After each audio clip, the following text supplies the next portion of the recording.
মধ্যপ্রাচ্যে উত্তেজনার পারদ যখন চূড়ান্ত, ঠিক তখনই ইরানের সর্বোচ্চ নেতা আয়াতুল্লাহ আলী খামেনি রাশিয়ার প্রেসিডেন্ট ভ্লাদিমির পুতিনকে একটি গুরুত্বপূর্ণ বার্তা বা চিঠি পাঠিয়েছেন। খামেনির এই চিঠির খবর ইতিমধ্যে বিভিন্ন গণমাধ্যম প্রচার করেছে, কিন্তু সবারই মনে প্রশ্ন, কি আছে এই চিঠি বা বার্তার মধ্যে?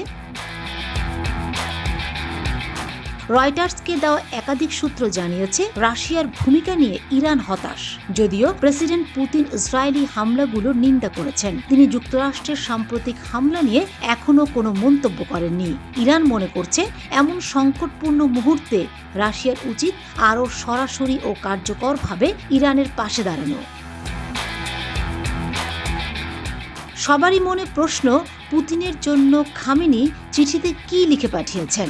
চিঠির পূর্ণাঙ্গ বিবরণ প্রকাশ না করা হলেও বিশ্লেষকদের মতে এতে প্রধানত 4টি বার্তা উঠে এসেছে।